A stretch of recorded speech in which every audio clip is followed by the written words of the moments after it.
Good morning, one and all. This is Ayaz Ahmed. In last lecture, we have discussed about icetyl value. Now we are going to discuss about next topic, that is Richter Meissl value, RM value. Yes, अब इसमें हम क्या करने वाले हैं, RM value के अंदर discuss करेंगे इसका इम्पोर्टेंस क्या है.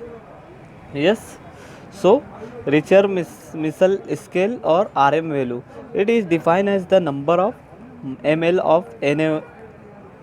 It is defined as number of ml of 0.1 normal KOH. क्या करना है, KOH कितना है, number of 0.1 normal KOH solution required to neutralize water soluble steam. Yes, water soluble steam or neutralize distillate of 5 gram of hydrolyzable fat or oil. It is, इसमें क्या है, आपको क्या करना है, नंबर ऑफ मिलीग्राम मतलब क्या है, आप 0.1 नॉर्मल KOH लगेगा आपको किसको न्यूट्रलाइज करने के लिए, वाटर सॉल्युबल स्टीम. यानी आप इसमें एक नया मेथड है, आप इससे पहले सैपोनिफिकेशन करते हैं. सैपोनिफिकेशन में आप क्या करते हैं, सैपोनिफाई करते हैं थ्रू NaOH और KOH. किसके थ्रू, NaOH और KOH थे. यस, बट आप यहाँ पे नया कंसेप्ट है, आप यहाँ पर क्या कर रहे हैं, फैट है ना, फैट के अंदर जब आप उसको डिस्टिलेशन करते हैं, डिस्टिलेशन आपने लास्ट ईयर में पढ़ा है, सिंपल डिस्टिलेशन हमने लैब में किया था. यस, आपने किया है ना लास्ट टाइम में. तो वो उसके अंदर आप क्या करेंगे, फैट को आप क्या करेंगे, डाइल्यूट H2SO4 के साथ आप जब उसको हीट करेंगे. यस, हम यहाँ पर देखेंगे, आप क्या करेंगे, फैट लेंगे. यस, फैट लेंगे, फैट के अंदर आप क्या करेंगे, NaOH डालेंगे सैपोनिफिकेशन के लिए. NaOH लेंगे, आपने ये रिएक्शन देखा है ना लास्ट, ये रिएक्शन. यस, यहाँ पर ये फैट है आपका, फैट. अब फैट के अंदर आप क्या कर रहे हो, NaOH लेकर उसको सैपोनिफाई कर रहे हो, ग्लिसरॉल मिल रहा है आपको, और उसके साथ साथ सोडियम एसीटेट बन रहा है. यस, सोडियम एसीटेट बन रहे. यस, ये सोप है, सॉल्ट ऑफ सोप, मतलब ये सैपोनिफिकेशन आपने लास्ट टाइम में भी देखा है. यस, तो अब यहाँ पर क्या करेंगे, रिचर मिसल स्केल में आप फैट लेंगे 1 ग्राम सपोज, अब उसको NaOH के साथ सैपोनिफाई करेंगे और उसके अंदर आप डाइल्यूट H2SO4 ऐड करेंगे. क्या ऐड करेंगे, डाइल्यूट H2SO4 ऐड करेंगे. ये आपको एडवांस में मैं पहले ही बता दे रहा हूँ. पहले क्या लेंगे, फैट 1 ग्राम लेंगे, उसके बाद उसको सैपोनिफाई करेंगे थ्रू NaOH के थ्रू, एंड उसके अंदर डाइल्यूट H2SO4 डालेंगे. अब ये मिक्सचर को आप किसके अंदर लेंगे, आपने डिस्टिलेशन पढ़ा है, यहाँ पर डिस्टिलेशन में आप इस चैम्बर के अंदर आप अपने इस मिक्सचर को लेंगे. यस, इतने मिक्सचर को अब इसके अंदर जब ये आप मिक्सचर लेंगे और इसको हीट करेंगे, तो इसके अंदर आपको पता है वेपर्स निकलते हैं, वेपर्स. यस, तो जितना इसके अंदर ओलाटाइल फैट रहेगा, ये जो फैट है इसके अंदर जो फैट का कंटेंट जो ओलाटाइल मतलब एवापोरेट होगा, जो ये एवापोरेट होने वाले फैट को आप क्या करेंगे, हीट करेंगे, तो ये क्या होगा, वेपर्स बनेंगे. वेपर्स होने के बाद यहाँ पर कंडेंसर है, ये क्या, कंडेंसर, यहाँ पर कूल वाटर होता है. तो ये क्या होगा, ये वेपर जब हीटिंग कंडीशन है, अभी क्या ये हीटिंग कंडीशन में, तो ऊपर जाने के बाद ये क्या हो गए, कूल वाटर के कांटेक्ट में आएंगे तो वापस ड्रॉपलेट के फॉर्म में आएंगे, और ड्रॉपलेट फॉर्म में आने के बाद वो क्या हो गए, इस रिसीवर के अंदर जमा हो गए. यस, इस रिसीवर में आएगा वो, और रिसीवर में आने के बाद उसको क्या बोलेंगे, डिस्टिलेट बोल सकते हैं आप इसको. क्या बोल सकते हैं, डिस्टिलेट. मतलब इसके अंदर जो रिसीवर में जो फैट जो कंटेंट जमा होगा आपका, ये क्या रहेगा, ओलाटाइल और डिस्टिलेट कंटेंट ऑफ फैट. यानी ये फैट ही रहेगा, बट फैट का वो पार्ट रहेगा जो वेपर में कन्वर्ट हुआ है. यस, फैट का वो पार्ट सभी नहीं होगा, बट उसमें से कुछ पोर्शन जो है वेपर में कन्वर्ट होगा. वेपर में कन्वर्ट होने के बाद क्या होगा, इधर रिसीवर में कलेक्ट होगा। कलेक्ट होने के बाद जो ये कंटेंट रहेगा इसको आप बोल सकते हैं वोलेटाइल, मतलब ये जल्दी से वेपर में कन्वर्ट होता है। अभी इसी को आपको किसके साथ ट्रीट करना है, ये वोलेटाइल कंटेंट को आप किसके साथ ट्रीट करना है।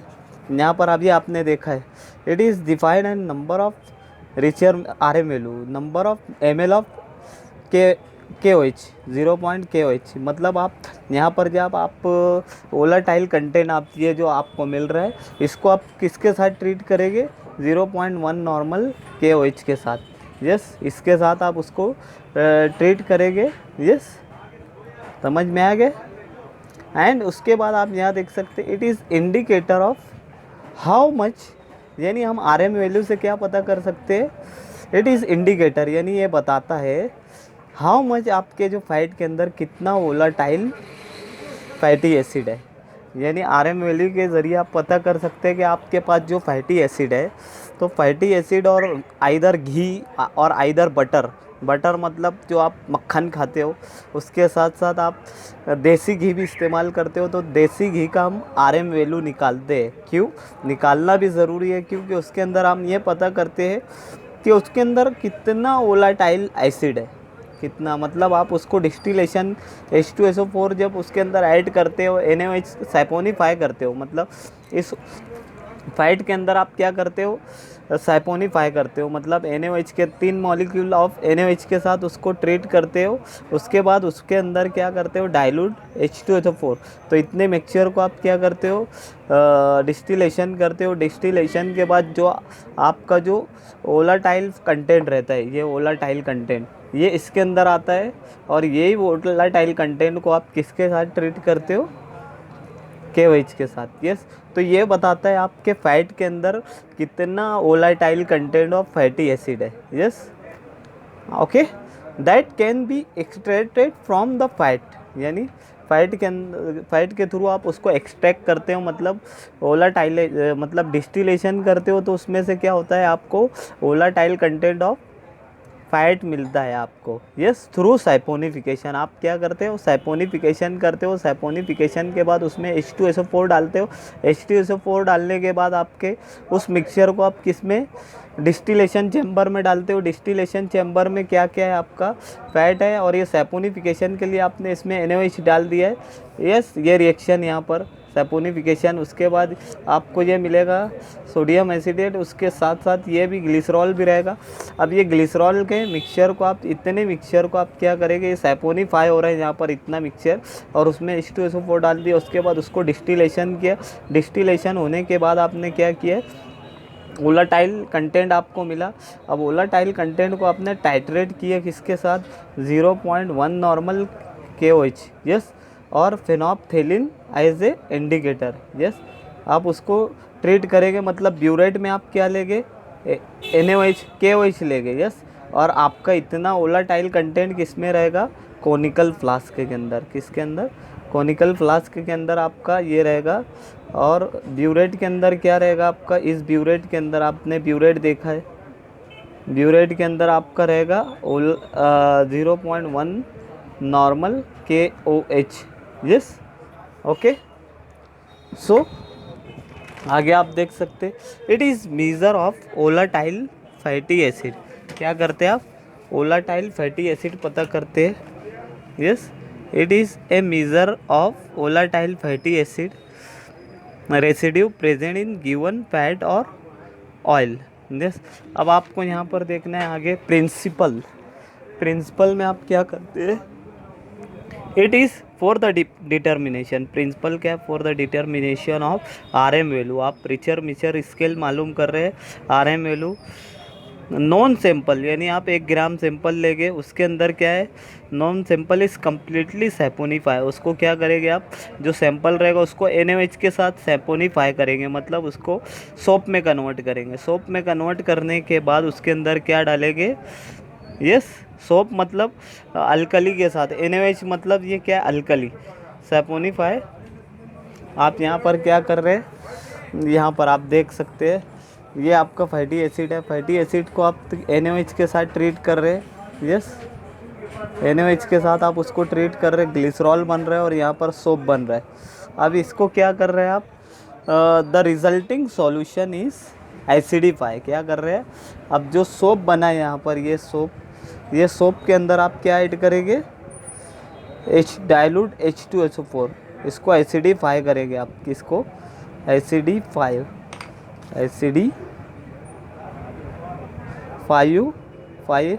With dilute H2SO4। ये इतने मिक्सचर को आप सैपोनिफिकेशन के बाद इसको डाइल्यूट H2SO4 के साथ आप क्या करेंगे, the resulting solution is acidify with dilute H2SO4 then steam distillation. मैंने क्या बताया था आपको, फैट लेके फैट के साथ में आप क्या करते हैं, आप NaOH डालते हैं, NaOH क्या करता है, सैपोनिफिकेशन करता है, फिर उसके बाद उसको डाइल्यूट H2SO4 के साथ ट्रीट करेंगे और इसी सैंपल को आप क्या करेंगे, डिस्टिलेशन असेंबली लगाएंगे, यानी इतने मिक्सचर को आप क्या करेंगे, डिस्टिलेशन में लेंगे, यस, और उसको एवोपरेट करेंगे, और जो एवोपरेट होने के बाद जितना कंटेंट आपका यहाँ पर मिलेगा, ये क्या रहेगा, वोलाटाइल कंटेंट रहेगा। वोलाटाइल कंटेंट मतलब जो वेपर में कन्वर्ट हुआ था, बाकी आधा तो इसके अंदर रहेगा, बट जितना होगा वो तो आपको यहाँ पर मिल जाएगा। यस, स्टीम डिस्टिलेशन, यस, जो स्टीम डिस्टिलेशन आप ये मिक्सचर का करेंगे, डिस्टिलेशन, स्टीम डिस्टिलेशन करने के बाद जो वेपर में कन्वर्ट होगा उसको आप कलेक्ट करें, the distillate which contain volatile acid, मतलब जो रिसीवर में कलेक्ट होगा, मतलब जो वेपर में कन्वर्ट होगा और रिसीवर में कलेक्ट होगा, मतलब इसके अंदर उसको क्या करेंगे आप, वोलाटाइल एसिड को आप क्या करेंगे, जमा करेंगे रिसीवर के अंदर, yes, and is then treated titrate against 0.1 normal KOH solution. मतलब वोलाटाइल कंटेंट जब आपको मिल जाएगा तो उसको आप किसके साथ टाइट्रेट करेंगे, 0.1 नॉर्मल KOH सॉल्यूशन। अब आपको यहाँ पे प्रोसीजर लेंगे, प्रोसीजर में आप क्या करने वाले, 10 ग्राम ऑफ, आप क्या करेंगे, 10 ग्राम फैट लेंगे और उसके अंदर क्या करेंगे, ऐड करेंगे आप एक्सेस ऑफ 0.1 नॉर्मल NaOH, यानी आप इसको क्या कर रहे हैं, सैपोनिफाई कर रहे हैं, यानी आप ये लेंगे 10 ग्राम लेंगे और ये कितना लेंगे, 0.1 नॉर्मल NaOH लेंगे, यस, 10 ग्राम ये सैंपल लेंगे और NaOH लेंगे, yes, NaOH in order to completely saponify. आप यहाँ पर क्या, 10 gram of sample add an excess of 0.1 normal NaOH in order to completely saponify the fat. The full stop, the sample is acidify with dilute H2SO4, yes, dilute H2SO4 के साथ उसको treat करेंगे and under को आप यहाँ पर क्या ले रहे हैं, NaOH ले रहे हैं, ये 10 ग्राम लेंगे, ये क्या लेंगे, 0.1 नॉर्मल NaOH, उसके साथ उसको एसिडिफाई करेंगे, यस, डाइल्यूट है, और इतने सैंपल को आप इसके अंदर लेंगे डिस्टिलेशन चैम्बर के अंदर, और यहाँ पर जब उसको हीट करेंगे, हीट करने के बाद उसके अंदर से वेपर बनेंगे, वेपर बनने के बाद ये रिसीवर के अंदर आएगा कूल होने के बाद, और ये जो रहेगा आपका डिस्टिलेट बोलेंगे आप इसको, जो volatile form of fatty acid रहेगा, जो वेपर में कन्वर्ट हो, तो ये फैटी एसिड रहेगा जो वोलाटाइल रहेगा, यस। तो वो क्या होगा आपका, इसको एसिडिफाई करेंगे किसके साथ, H2SO4 and undergo steam distillation. अब उसके आगे देखना है आपको next paragraph, the distillate contain volatile acid. अब ये रिसीवर के अंदर क्या है, volatile content of fatty acid है, उसको क्या करेंगे, the distillate contain volatile acid is then treated with 0. KOH। आप यहाँ पर आप रिएक्शन देख सकते हैं, 10 ग्राम फैट 0.1 नॉर्मल NaOH, यार इसको एसिडिफाई करेंगे, फिर उसको डिस्टिलेशन करेंगे, डिस्टिलेशन करने के बाद उसके अंदर से वोलाटाइल एसिड मिलेगा, वोलाटाइल एसिड को आप टाइट्रेट करेंगे किसके थ्रू, 0.1 नॉर्मल KOH, यस, यानी ब्यूरेट में आप क्या लेंगे, KOH लेंगे, और कॉनिकल फ्लास्क में आप क्या लेंगे, ये वोलाटाइल कंटेंट लेंगे, और फिनोप्थेलिन एज ए इंडिकेटर आप यूज़ करेंगे। यहाँ पर देख सकते हैं, यहाँ पर the distillate contain volatile oil acid is then titrate with 0.1 normal KOH solution using phenolphthalein as an indicator. Yes, अब आगे देखना है फॉर्मूला। रिचर मिसल स्केल का RM value equal to 1.10 in bracket T1 minus T2 bracket complete. अब यहाँ पर T1 RM value का formula है 1.10 into T in bracket T1 minus T2 bracket complete. अब where T1 equal to volume of 0.KOH, क्या है आपका volume of 0.KOH use for titration. Of course आपका KOH 0 पॉइंट जो टाइट्रेशन आप ब्यूरेट में लेंगे वो दोनों में ही यूज़ होगा। KOH आपका फर्स्ट रीडिंग में आप क्या कर रहे हैं, यहाँ पर आप क्या कर रहे हैं 10 ग्राम फैट ले रहे हैं, इसके अंदर NaOH ले रहे हैं, सैपोनीफाई कर रहे हैं इसको, उसके बाद इसको एसिडिफाई कर रहे हैं डाइल्यूट H2SO4, उसके बाद डिस्टिलेशन कर रहे हैं इसके अंदर, यहाँ पर इसके अंदर डिस्टिलेशन। अब इसके अंदर से क्या हो रहा है आपका वोलेटाइल कंटेंट मिल रहा है डिस्टिलेट। अब इस वोलेटाइल कंटेंट को आप कोनिकल फ्लास्क को मिलेंगे, कोनिकल फ्लास्क को लेने के बाद इसको ब्यूरेट के अंदर आप किसके साथ ट्रीट करेंगे, ये इसके अंदर रहेगा आपका 0.1 नॉर्मल KOH। यस, तो इसके साथ इस मिक्सचर को इस मिक्सचर को आप इसके अंदर लेंगे कोनिकल फ्लास्क में, और ब्यूरेट में आप क्या लेंगे KOH लेंगे और टाइट्रेट करेंगे। यस, तो ये हो गया आपका simple titration. Yes, simple titration मतलब इसमें आप फैट ले रहे हो, क्या कर रहे हो आप फैट ले रहे हो। बट आता है यहाँ पर T2 के केस में क्या है, volume of 0.1 normal KOH use for blank titration. अब ब्लैंक टाइट्रेशन में क्या कर रहे हैं, आपने पहले टाइट्रेशन में क्या है फैट लिया है 10 ग्राम, NaOH लिया है, उसके बाद ये लिया, उसको डिस्टिलेशन किया, वोलेटाइल ऑयल बनाया, और वोलेटाइल ऑयल को आपने कलेक्ट करने के बाद कोनिकल फ्लास्क को मिल लिया, कोनिकल फ्लास्क को लेने के बाद उसको किसके साथ टाइट्रेट किया 0.1 नॉर्मल KOH के साथ। तो ये क्या था सिंपल। अब ब्लैंक के अंदर आप क्या करेंगे, फैट जो आपने 10 ग्राम लिया था, इस 10 ग्राम फैट को नहीं लेना है, सिर्फ क्या लेना है NaOH लेना है डाइल्यूट H। ब्लैंक के अंदर आपको क्या लेना है, ब्लैंक के अंदर आप क्या करेंगे NaOH लेंगे, फैट नहीं लेंगे, फैट को नहीं लेना है 0 पॉइंट, आप उसकी जगह क्या ले, फैट को नहीं लेना है, NaOH को लेना है डाइल्यूट H2SO4। अब उसको लेना है इसके अंदर फैट, इसके अंदर डिस्टिलेशन है असेंबली के अंदर, और इसको क्या करना है डिस्टिलेशन करना है। अब इसके अंदर जो भी मिक्सचर आएगा, इस मिक्सचर को आप क्या करेंगे कोनिकल फ्लास्क में लेंगे, किसके अंदर कोनिकल फ्लास्क के अंदर लेंगे आप। यस, इसके अंदर, और उसको टाइट्रेट करेंगे 0.1 नॉर्मल NaOH, यानी ब्यूरेट के अंदर आप क्या लेंगे 0.1 नॉर्मल KOH लेंगे, और उसके अंदर आप क्या करेंगे ये मिक्सचर लेंगे, ये मिक्सचर, और इस मिक्सचर के अंदर जो ब्लैंक के अंदर आप फैट नहीं लेंगे, यानी दूसरे के अंदर आप इसके अंदर फैट नहीं लेंगे, सिर्फ NaOH लेंगे, H2SO4 लेंगे, डिस्टिलेशन करेंगे, उलट जो भी कंटेंट मिलेगा उसको टाइट्रेट करेंगे 0.1 नॉर्मल KOH के साथ, और उसकी जो भी रीडिंग रहेंगी वो ब्लैंक रीडिंग रहेंगी, ब्लैंक टाइट्रेशन, क्या बोलते हैं आप ब्लैंक टाइट्रेशन। तो ये आपको T2 भी समझ में आ गया होगा, hopefully you understand T2। Yes, volume of 0.1 normal KOH use for blank. अब आते हैं significance RM value is useful for testing purity of, क्या करते हैं प्योरिटी ऑफ बटर, मतलब आप जो मक्खन खाते हैं, यस प्योरिटी चेक करते किसकी, मक्खन एंड देसी घी, मतलब डालडा घी या फिर खाने वाला घी जो असली घी आता है, विच में contain high amount of glyceride of butyric acid.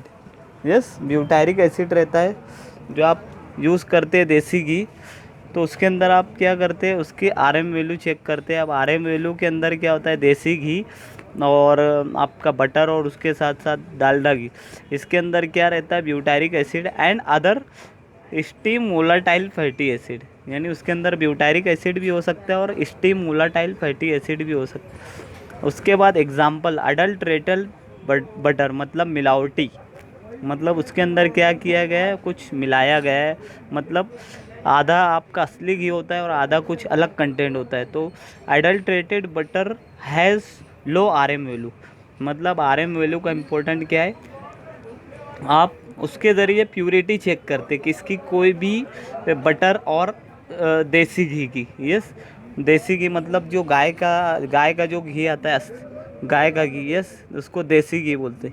तो इसके अंदर आप अडल्ट्रेशन किसके थ्रू पता कर सकते हैं, आर एम वैल्यू के थ्रू। Yes, this R M value is, R M value number is the indicator, यानी यहाँ पर आप देख सकते हैं this R M value number is the indicator of non fat compound.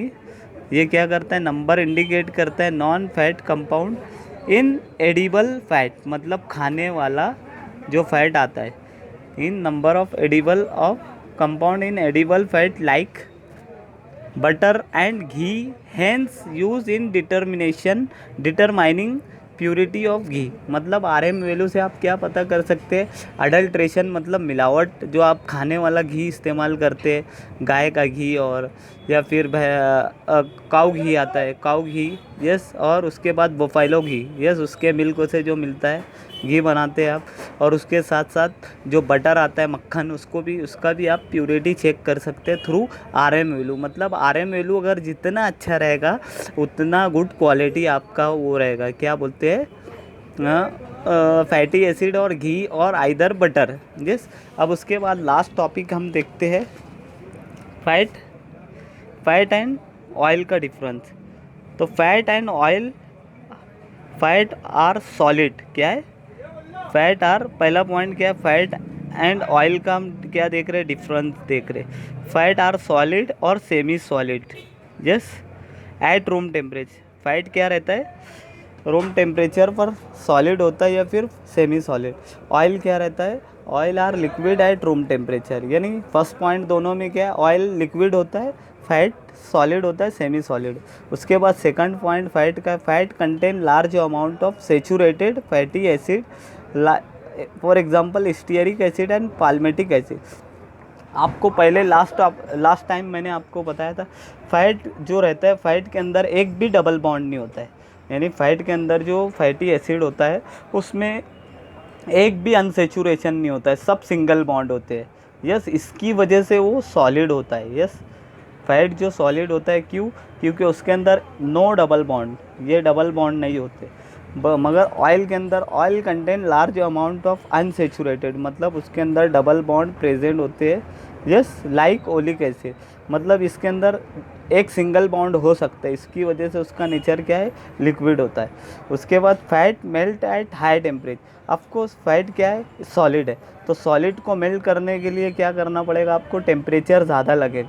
But आप क्या करते हैं, फैट को मेल्ट कर रहे हैं, मतलब सॉलिड से लिक्विड में कन्वर्ट करते। बट ऑयल क्या है, oil melt at low temperature. Oil तो पहले से लिक्विड है, अब उसको और लिक्विड नहीं बना सकते, तो इसलिए ऑयल के लिए आपको टेम्परेचर कम लगता है। Yes, next point, fat are animal source. जो आपका फैट आता है, मतलब वो प्लांट सोर्स से, सॉरी, एनिमल सोर्स से निकालते हैं, लाइक क्या, आप क्या करते हैं, एनिमल्स से निकालते हैं। यस, आपने देखा है एनिमल के टिश्यू से निकालते हैं फैट। यस, उसके बाद आपका आता है ऑयल आर वेजिटेबल सोर्स, मतलब ऑयल का आप कहाँ से निकालते हैं, आप कोकोनट ऑयल। यस, उसके बाद पीनट ऑयल, उसके बाद आप क्या करते हैं, सनफ्लावर ऑयल, और इतने ऑयल आपने देखा है, sunflower oil, peanut oil, coconut oil. तो ये कहाँ से निकलता है, वेजिटेबल, मतलब प्लांट से निकलता है। और ये कहाँ से निकलती है फैट, एनिमल, मतलब थ्रू एनिमल टिश्यूज़। अब उसके बाद next point, fat do not contain double bond. Fat के अंदर मैंने आपको ऊपर भी बताया, फैट आर सॉलिड, क्यों सॉलिड होते हैं, क्योंकि उसके अंदर सेचुरेशन नहीं, अनसेचुरेशन नहीं होता है, बल्कि सेचुरेशन होता है, मतलब सिंगल बॉन्ड होता है। They contain totally single bond, not double bond. और इधर देखना है, ऑयल हैव डबल बॉन्ड, मतलब उसके अंदर more than one double bond हो सकते हैं। इसकी वजह से ऑयल के अंदर, ऑयल का नेचर लिक्विड होता है। Yes. Next point, fat are more stable, मतलब फैट क्या होते हैं, फैट को आप लंबे समय तक के आप उसको स्टोर कर सकते हैं, वहाँ पर रेंसिडिफिकेशन नहीं होता है। क्या होता है, रेंसिडिफिकेशन, मतलब उसका ऑक्सीडेशन नहीं होता है। बट अगर आप ऑयल को क्या करेंगे, oil are less stable, oil के अंदर क्या होता है, डबल बॉन्ड होते हैं, यस, अनसेचुरेशन। तो आप ये डबल बॉन्ड किसके साथ रिएक्ट करते हैं, ऑक्सीजन के साथ, यस, ऑक्सीजन। और इसकी वजह से इसके अंदर अनप्लीजेंट स्मेल आती है, यानी बहुत ख़राब बदबू आती है, यस, अनप्लीजेंट स्मेल बहुत ख़राब होती है। इसकी वजह से वो ऑयल खाने के लायक नहीं होता, हम उसको फूड के लिए और फूड बनाने के लिए यूज़ नहीं कर सकते, बिकॉज़ इसकी वजह से हो सकता है आपको फूड पॉइजनिंग हो जाए, यस। तो जो ऑयल होता है, ऑयल को आपको बहुत संभाल कर यूज़ करना पड़ता है। अगर वो ऑयल रेंसिडिफाई हो गया तो इसकी वजह से आपको फूड पॉइजनिंग भी हो सकती है, फूड पॉइजनिंग के कारण आपकी जान भी जा सकती है। सो hopefully you may understand all this point. So now here we have finished our fat and oil chapter finish. यहाँ पर हमारा fat and oil chapter finish हुआ है। नेक्स्ट टॉपिक हम साइक्लो अल्केन स्टार्ट करेंगे, यस।